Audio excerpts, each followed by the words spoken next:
Campaign 2018 is sponsored by Wisconsin Hospital Association, Wisconsin Counties Association, Wisconsin Realtors Association, Marshfield Clinic Health System, AARP Wisconsin, and Campaign 2018 partner Milwaukee Journal Sentinel.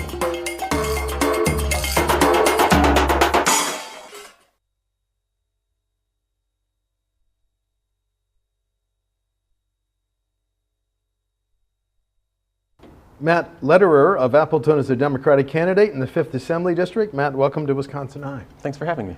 You say on your website that you would like a fair tax structure. You've got to elaborate. What changes would you make? I think that right now, folks at the top aren't paying their fair share, and as a result, we're facing a lot of budget shortfalls and things, and there's all this argument about where do we get money for this and that, and I think that would go a long way to filling in some of those holes. When you say folks at the top, what's your roughly definition? Sure. Household incomes of what? Oh boy, so household incomes, I'd say, I'm talking mostly, top 1-2%. So if, I don't know where that lands exactly, probably somewhere in the $500,000 or so or more. I'm not sure right off the top of my head. Okay, now you've had an interesting career, chiropractor to teacher, and now stay-at-home dad. Correct. So you can talk about healthcare. So let's start about that. Okay. How would you protect and maybe expand healthcare in the rural Wisconsin, Matt? Sure. The first thing, and I think the obvious answer is taking the Medicaid expansion for sure. I think that's a no-brainer. I think it was partisan politics to not take it. I'm talking to people all over the district, and over I'm running into people who are doing the right thing. They've got jobs. They've got 2 jobs. So they fall into that gap between where Medicaid covers and being able to afford private health insurance. So that would get about 80,000, I believe, is the number, Wisconsinites onto health care. And as a result, those folks don't have to wait until it's an emergency to go get health care, because that's what's happening with a lot of those people without health care. They wait till it's an emergency, they go to the emergency room, they can't afford their bill, and then hospitals and doctors end up having to write that off. So for me, it's a win-win. It's both morally the right thing to do so they can get health care, but it's also economically the right thing to do so that hospitals and doctors are being paid for the work that they're doing. Does state government have a duty to recruit and retain medical professionals, physicians, nurses, maybe even chiropractors? Sure, there's definitely a role there that they can play. We have doctor training programs, for instance, all over the state. There's one right in Appleton, and they train general practitioners. And when general practitioners come to the Fox Valley and Kaukauna and just north of the Fox Valley, that's all in District 5, they come here, they like to live here, they realize what a nice place it is, and they stick around. So those sorts of programs should definitely be supported. I know there's a federal loan forgiveness program. I think that's something that we should, as a state, support at a federal level, and maybe even consider some of that at the state level. But yeah, there's definitely a role for the state to play there. State government and Delta Dental have a pilot program that provides dental care for low income, and it's a pilot. Mm-hmm. Should it be a priority in the state's next Medicaid budget? Dental care is health care. It's not just about a pretty smile, if you will. There's a lot of other health issues, oral and otherwise. Be it an abscess in your jaw or even septicemia, blood infections from cavities and things. So it's a quality of life issue, and yes, it can be aesthetic, but there is real healthcare implications to that. AARP estimates that 570 to 8,000 Wisconsin residents are caregivers. So my question is, would you support laws or regulations that call for hospitals to recognize family caregivers when their loved ones are hospitalized? Is that an issue that you've heard about? I haven't heard a lot about it, but I've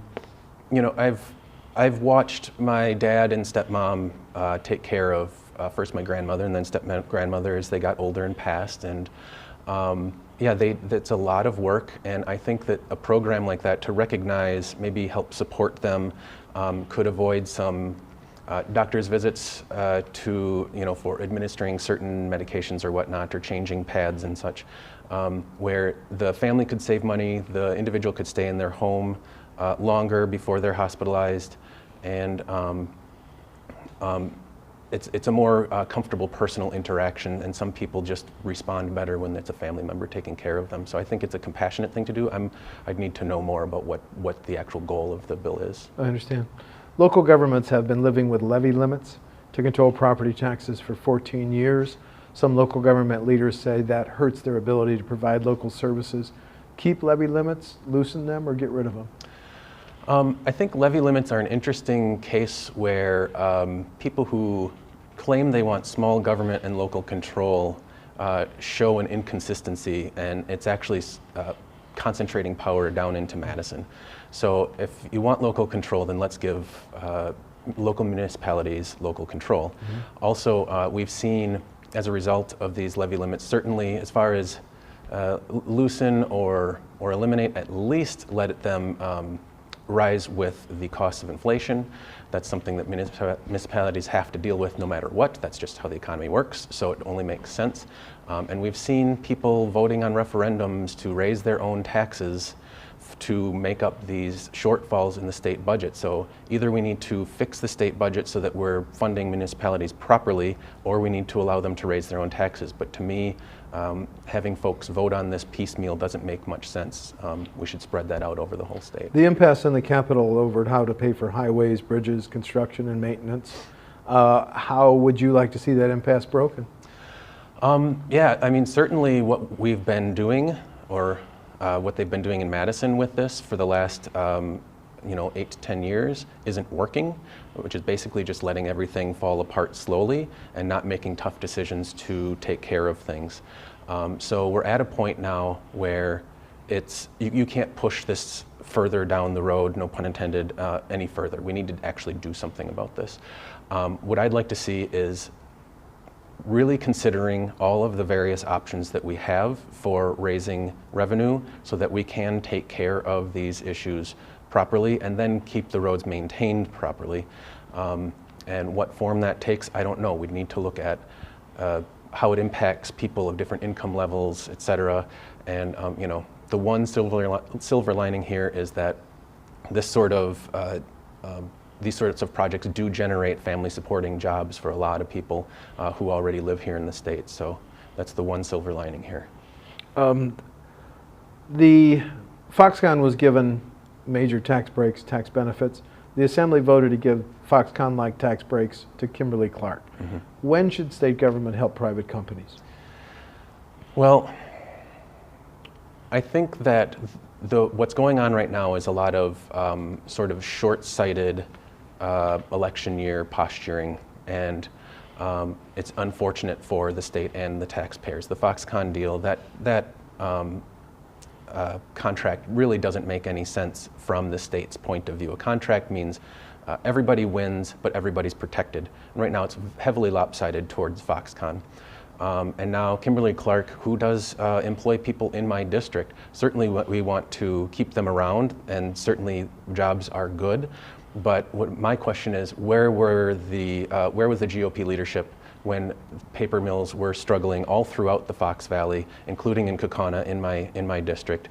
Why didn't they vote for the Papermaker Fund, which was proposed by Senator Dave Hansen and Representative Amanda Stuck, where it was going to be a zero or low interest loans to kind of help them get over those humps? Where were they? Why are they suddenly doling out corporate welfare left and right when we saw this coming a long way? The current state budget did have a significant increase in state aid for K-12 schools. Mm-hmm. Do we need another major bump in state aid for K-12 schools in the next budget?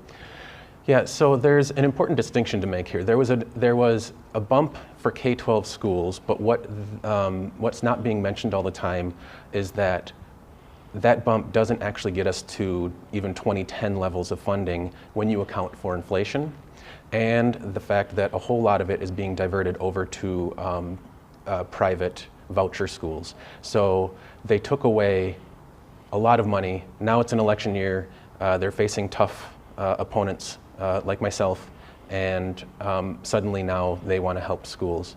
Well, here again, where were you the last 8 years? This is no mystery.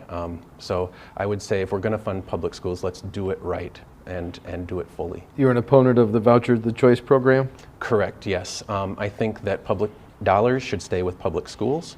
I think that study after study is showing that these voucher schools are performing about the same or a little bit worse than the public schools, and that they are more expensive, and that they are ill-equipped to take care of kids with special needs. And so that all put together is a bad investment. To me, if you want to fix public schools, you don't starve them further of funds, and you don't divert kids and funds to a second full school system. You fix the public schools the way you ought to. The debate over our prisons, some Democrats who ran for governor said we could cut prison populations over a few years. 2 of our prisons were built in the 1800s. Do we need a new state prison? I think that, well, first of all, I would need to know the condition. I mean, built in the 1800s sounds old, but I'd need to know the current condition. Have they been renovated? How are they? And what are the economic and what are the benefits to a new prison? But I think we need to look at the entire justice system as a whole. We need to look at racial disparities. We need to look at nonviolent drug crimes and how long we're putting people away for that.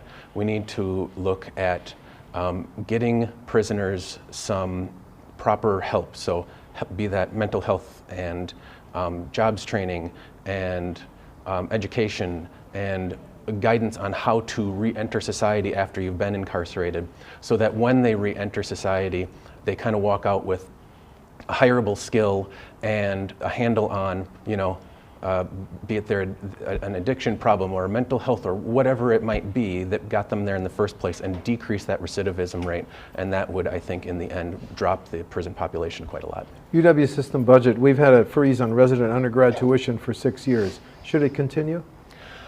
The problem here again is I understand the benefits for students and families there. I think we could also go a long way to helping them pay off student loans by allowing them to refinance their loans. So that just the same way as you can refinance a car loan or a mortgage or what have you, so that then those students can pay off those loans with smaller payments and more quickly, and then they can use their funds for buying a car, buying a house, starting a family, the way college graduates have forever. I think that would go a long way to helping those students, and I think that the state needs to, if we're going to maintain the tuition freeze, I think what we should probably do then is look at, again, replacing some of the budget cuts to the UW system. The UW system is, the return on investment is ridiculously good. I forget what the number is, 27 to 1 or something like this. But if I could invest in something that returned like that, you better believe I'd put every penny I could into it. It's a no-brainer. It brings in industry, it educates our society, it's good for everybody. It's a win-win-win. Position on legalizing recreational and medical marijuana? So medical marijuana, I think, is an absolute, it should have been done years ago. Unfortunately, I lost my aunt to pancreatic cancer recently. Fortunately for her, she was in Minnesota. And pancreatic cancer, I don't know if you're familiar, but it's historically known as one of the most painful ways to go. They tried opioids. It didn't work. It made her feel foggy and weird, and it didn't really cut the pain all that much. And so she tried medical cannabis, and she was able to live the last several months of her life relatively pain-free, sleeping through the night. She could eat a little bit once in a while, drink a little bit. So that, to me, is a very personal thing that I feel like that's a no-brainer. Recreational, again, I think we should legalize it. I think we should regulate and tax it the same way we do for things like alcohol or tobacco. I think we can learn from other states who have already done that and learned from their laws. I know that some states have had some issues where they had to tweak laws. So we have the advantage of going to those states and saying, okay, what'd you learn? How do we write this law so that it works for everybody? And then that income that we get as a state can be used to fund addiction treatment or any number of the other issues we've been speaking of. Differences between you and the incumbent you're challenging on November 6th? Yes. I think the big thing is that while what I'm hearing from a lot of people is, of course, access to health care and funding public schools and the environment and fixing our roads and things, but in the end, what I'm hearing more than anything is that people are feeling disengaged from government, sort of a why bother voting feel. And I think I know why, because I was feeling that way a bit myself. And what I've figured out is that politicians just aren't listening to voters anymore. And I think there's two reasons for that. One is the heavily gerrymandered, unfair maps. And the other is how much money is coming in from outside sources. So right now we have a situation where politicians only need to keep their base happy. They can ignore everyone in the middle, where most of us live. They can certainly ignore everyone on the other side of the aisle. And they don't need supporters or voters to fund their campaigns, so there's no motivation for them to listen to voters right now. I want to push hard for redrawing our maps based on the Iowa model, where we take the power for drawing legislative maps away from politicians and give it to an independent committee.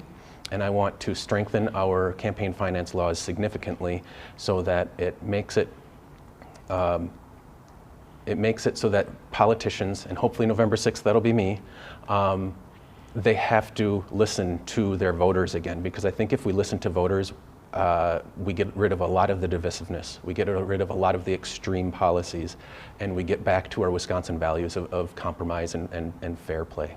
Matt Lederer of Appleton is a Democratic candidate in the 5th Assembly District. The election is November 6th. Matt, thank you for talking to WisconsinEye. Thank you. Thanks. Campaign 2018 is sponsored by Wisconsin Hospital Association, Wisconsin Counties Association, Wisconsin Realtors Association, Marshfield Clinic Health System, AARP Wisconsin, and Campaign 2018 partner Milwaukee Journal Sentinel.